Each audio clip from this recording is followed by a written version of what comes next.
And first things first, please go to incomeprotectionatlanta.com. Be sure to go to incomeprotectionatlanta.com and join our free newsletter. Upon joining our newsletter email list, you will receive a free copy of our special report entitled Protect Your Income in Atlanta. It's a $27 value, and in this report, you will learn about income protection insurance. You will learn about trends in unemployment and employee benefits in Atlanta, and you'll definitely want to learn about this if you're relying on your benefits to be there to support you. You'll also learn about how health insurance can bankrupt you, as well as many other shocking facts about personal finance in Atlanta. Well, all right. Here we are. This is Jelani Asar with Income Protection Atlanta, your local Atlanta source for voluntary employee benefits and financial protection. And here today we have yet another interview with an awesome Atlanta business owner. We have today Ghassan Ghraizi of GBC Services LLC. So Ghassan, how you doing? Fine. After this introduction, I am smiling from ear to ear. How are you? I'm great. And it's good to have you on. It's good to have you smiling. Oh, thank you. And Ghassan has an accounting firm, and his main services involve income tax solutions, accounting, and CFO services for individuals and small businesses. He's located right off of Windy Hill in our very own Marietta. And Ghassan has a very deep history in both team leadership and accounting, which fold right into what he's doing right now with GBC Services. For example, he was the Assistant Managing Director of Comnico, Nigeria. He was an officer in the U.S. Navy. I was not an officer. Sorry, Jelani. I was enlisted. Oh, you were enlisted? Yeah, petty officer. So maybe that threw you off. I was petty officer. Third class is the highest rank I attained, but I did make it in about 4 months, going from E1 to E4. So I think that is an achievement right there. But could not pursue a commission because I was not a citizen, and at that time I did not have the education level for it. So I see. Okay. Well, was your position still in a leadership role? Well, you can say that. I mean, as a petty officer, third class, it's not even mid-level, and especially a young sailor that I was. Leadership in that I was pretty much independent. I did payroll and finance for the Navy in Pensacola, Florida, and I handled pretty much autonomously sailors' payroll accounts and a lot of the payment processing for them. But I was not your officer leadership role in the Navy. No. I see. Okay, accounting leader, payroll leader. Well, you could say that. I know payroll like the back of my hands, and having learned in the Navy, it followed me, so to speak, even though after I left the Navy, I swore I'd never do payroll again. Really?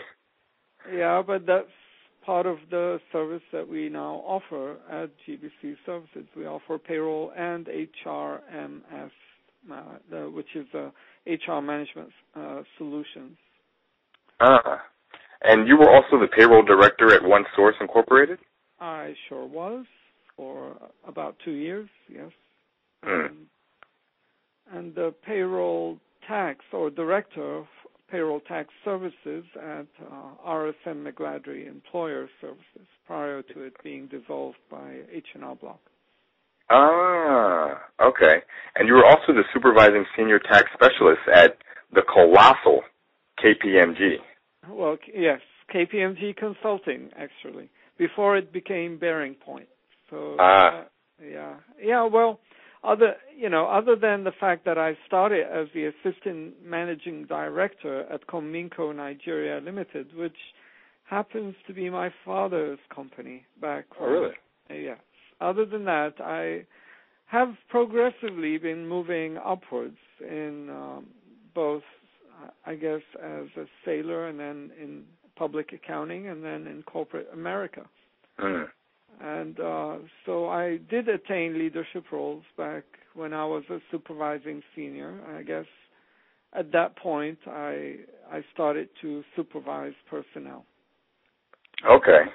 And actually I was a supervising senior with KPMG before becoming a senior consultant with KPMG Consulting. So you're right, it was at KPMG. Okay. And that leads me into a first question. Okay. You definitely have moved up the ranks. Like you're saying, you know payroll like the back of your hand. You've been involved in accounting for quite a while. Mm-hmm. So, I mean, now you're an entrepreneur and have been for years, having your own firm, offering various services and solutions. How is it that you got into your business? Well, I guess that goes back to the Navy. Mm-hmm. I've consistently been in the payroll and financial management arena, and it started when I was enlisted in the Navy.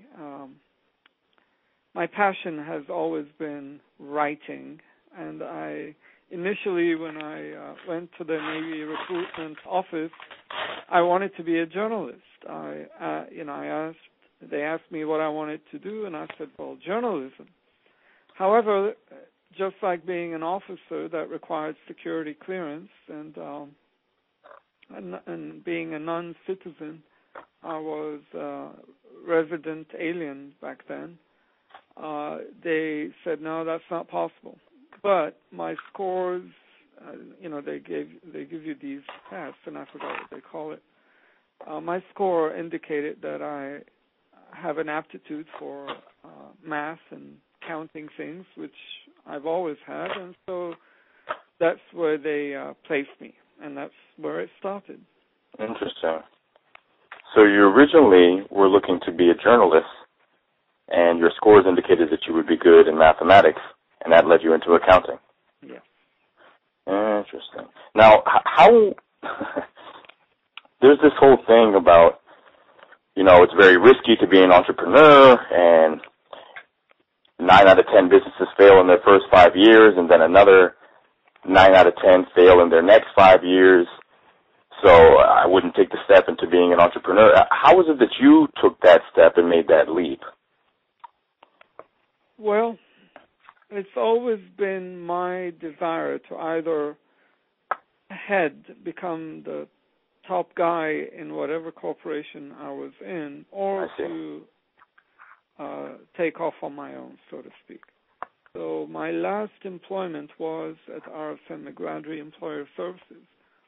And rightly or wrongly, take it for what it's worth, but during my interview for that position with the president of the company, he asked me where I see myself in the future. I said, well, I see myself as president. And he actually was, I was told he was one of the people who thought I was too arrogant and was not recommending me for the position, but I'd impressed enough people, I guess, to where I did get the position. And I think at the end of the day, he didn't see it as arrogance, but saw it as motivation, and, which was a good thing for me, I guess, because I had to get along, of course, and we had to work together, and I felt like I gained his respect at the end of the day.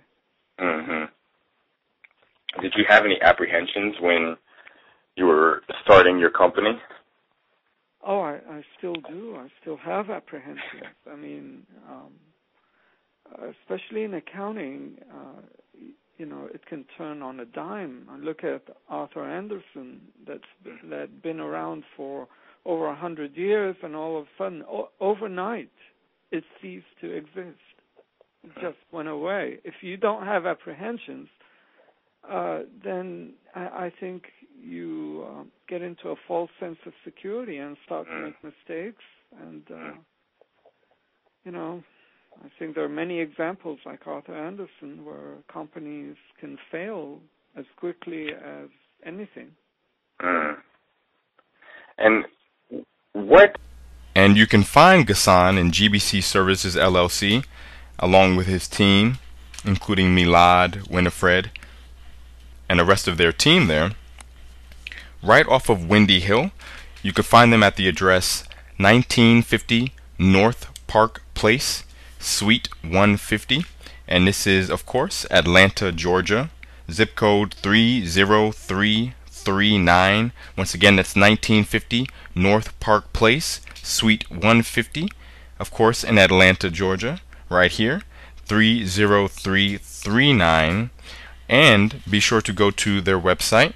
Go to gbctax.com, or simply give them a call, as I typically do. Just give a call to speak with Ghassan at 678-366-9232. Once again, that's 678-366-9232. And this is Jelani Asar with IncomeProtectionAtlanta.com, your local source for voluntary employee benefits and financial protection.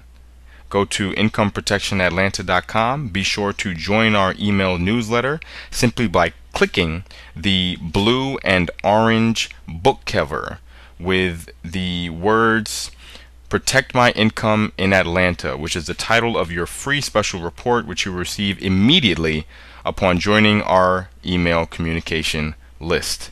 Thank you.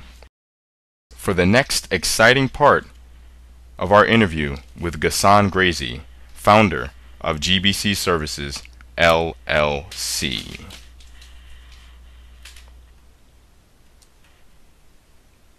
Yes.